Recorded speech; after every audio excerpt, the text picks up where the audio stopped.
Saudara-saudari, adik-adik, Bapak Ibu, para sahabat Tuhan Yesus di Paroki Santo Yosef Medari dan di Stasi Santo Thomas Sayegan, juga para sahabat Tuhan Yesus dimanapun Anda berada, berkah dalam, salam semangat, sehat selalu, tetap bahagia, dan rajin tekun berbuat baik. Marilah kembali kita belajar ilmu sejati pada hari Minggu, tanggal 16 April tahun 2023, hari Minggu Paskah kedua, dan juga merupakan hari Minggu Kerahiman Ilahi. Marilah kita mengawali belajar ilmu sejati dengan berdoa. Dalam nama Bapa, Putra, dan Roh Kudus. Amin. Allah yang Maha Rahim, dalam perayaan Pesta Paskah ini Engkau menyalakan iman umat yang dikuduskan bagimu. Tambahkanlah rahmat yang telah Engkau anugerahkan agar kami semua semakin memahami betapa agung pembaptisan yang menyucikan kami, betapa luhur roh yang melahirkan kami kembali, dan betapa mulia darah yang menebus kami. Dengan pengantaran Tuhan kami Yesus Kristus Putramu yang hidup dan berkuasa bersama Dikau dalam persatuan Roh Kudus, Allah sepanjang segala masa.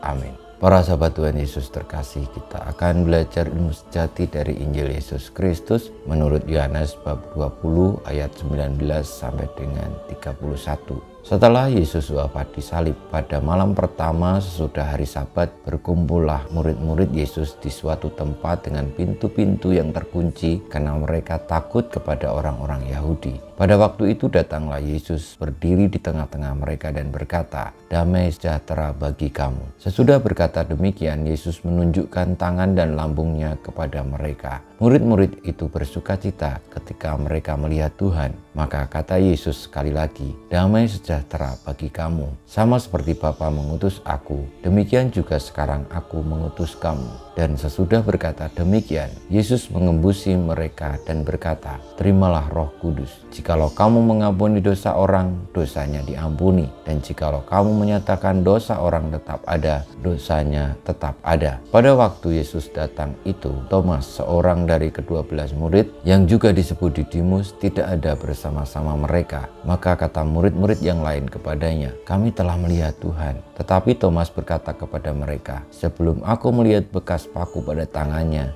dan sebelum aku mencucukkan jariku ke dalam bekas paku itu dan mencucukkan tanganku ke dalam lambungnya, sekali-kali aku tidak akan percaya." 8 hari kemudian murid-murid Yesus berada kembali dalam rumah itu dan Thomas bersama-sama dengan mereka. Sementara pintu-pintu terkunci, Yesus datang. Ia berdiri di tengah-tengah mereka dan berkata, "Damai sejahtera bagi kamu." Kemudian Yesus berkata kepada Thomas, "Taruhlah jarimu di sini dan lihatlah tanganku. Ulurkanlah tanganmu dan cucukkanlah ke dalam lambungku. Dan jangan engkau tidak percaya lagi, melainkan percayalah." Thomas menjawab kepadanya, "Ya Tuhanku dan Allahku." Kata Yesus kepadanya, "Karena engkau telah melihat aku, maka engkau percaya. Berbahagialah mereka yang tidak melihat namun percaya." Memang masih banyak tanda lain yang dibuat Yesus di depan mata murid-muridnya yang tidak tercatat dalam kitab ini. Tetapi semua yang tercantum di sini telah dicatat supaya kamu percaya bahwa Yesuslah Mesias, Anak Allah, dan supaya oleh imanmu kamu memperoleh hidup dalam namanya. Demikianlah sabda Tuhan. Terpujilah Kristus. Para sahabat Tuhan Yesus yang terkasih, kebangkitan Tuhan Yesus adalah tanda bahwa Allah berpihak kepada kita dan Ia telah menyatakan bahwa kebenarannya akan mendapatkan kemenangan, akan memperoleh kehidupan, dan para murid pun akhirnya dituntun untuk percaya setia kepada kebenaran itu di dalam Tuhan Yesus. Yohanes pun dalam kitab yang telah disampaikan, ditulisnya, mengajak kita semua untuk percaya bahwa Yesus adalah Mesias, Dialah Anak Allah, dan dengan percaya padanya, Ia yang telah bangkit, kita akan memperoleh kerahiman Allah dan akan memperoleh keselamatan, dibangkitkan bersama Dia. Kita mohon berkat Tuhan, kemuliaan pada Bapa dan Putra dan Roh Kudus seperti pada permulaan sekarang selalu dan panjang segala abad. Amin. Ya Yesus, jadikanlah hati kami seperti hati-Mu. Tuhan bersama-Mu dan bersama Roh-Mu, kita semua hidup kita, perjuangan kita untuk membuka hati, percaya pada Kristus, menerima kerahiman Allah, senantiasa dibimbing, dilindungi, diberkati Allah yang Maha Kuasa, Bapa, Putra, dan Roh Kudus. Amin.